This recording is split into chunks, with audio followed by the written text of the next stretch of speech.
This will be Coach Prime's last game.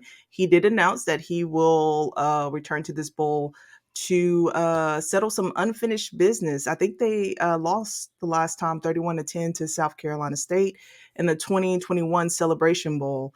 And North Carolina Central will try to play and spoil all that fun, and we'll see what happens.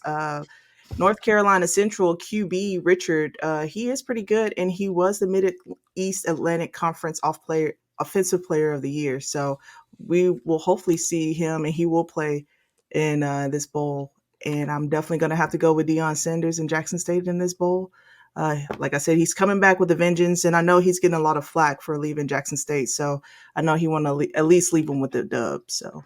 Man, Jackson State about to go off in this game. Them boys is playing like Deion, take me with you. So if they want to go with Deion, they better play with their hair on fire, bro. Because I bet you he in there. You want to come with me, Colorado? Show me. Show me.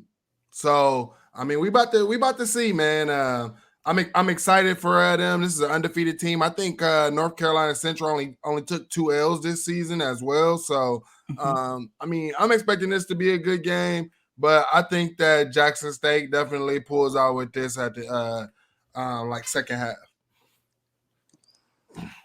Well, I'm going with easily the most talented team in that conference. SWAC. I'm going with Deion Sanders and Jackson State, man. They're easily the most talented team. I don't think it's another 5-star on the field. When you're watching those games, I think it's only one out there, and I'm going with Deion, man. The guys he brought to Jackson State, man, I expect him to do the things he did, and it's very impressive that he went undefeated, and it's only right to top it off with a championship. Get your championship and get those guys to a better Division I program. And we did miss a Jackson State comment earlier when we were talking about Deion Sanders. Someone said it's easy to recruit at Jackson State when you're Deion Sanders and everybody wants to play for you and change the culture. It's a big difference once you go to the FCS football than D1 football, where a whole bunch of these coaches get you to the NFL and are really good coaches. Yeah, I mean, Deion's going to have to coach, man. He's going to have to finally coach. Jackson State, I mean, he was just the most talented team on the field every single week. He's going to have to coach now. He's going to have to think. That goes back into that little thing I was talking about, the adversity he hasn't faced.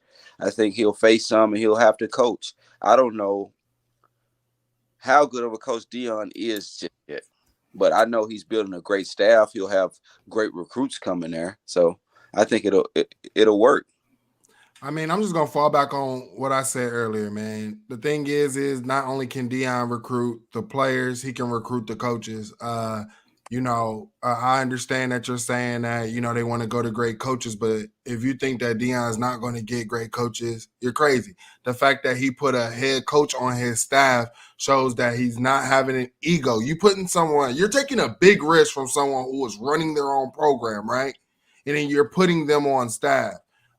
You're taking a huge risk doing that. And I think that it was the smart move. I remember Ryan Day, when he formed his staff, he had guys who were head coaches before, like Kevin Wilson. He kept him on staff when he took over. And those guys help you. Those are the guys when you have those questions about the things and the concerns that you're talking about, you can lean on them. So we know he already has that taken care of, because that's a support staff. That's his mentor right there, right? So that's already taken care of.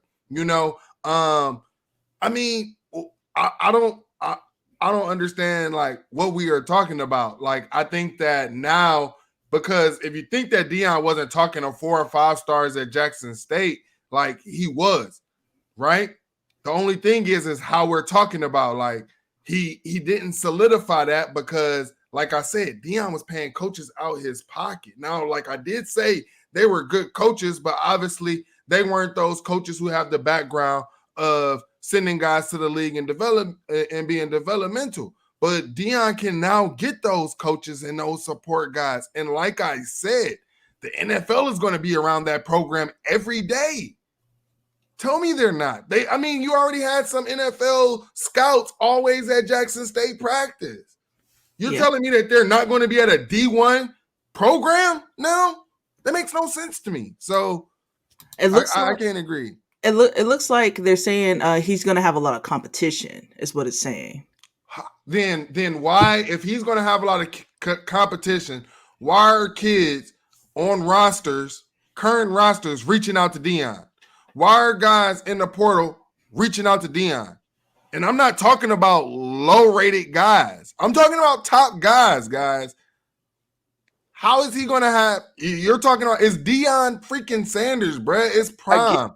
Like, we acting like his name don't hold weight. I get this Facebook user's comment. So what I think he's more hinting at is the fact that, yeah, they come from these big time programs and they're transferring there. What makes them think they'll get in a better position? They'll be better developed at Colorado, which is a new program, than where they were originally.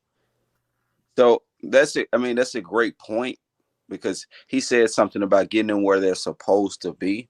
But that's like, all right, so we're saying that Deion cannot surround himself with great coaching staff then. Developmental guys to get guys ready for the NFL.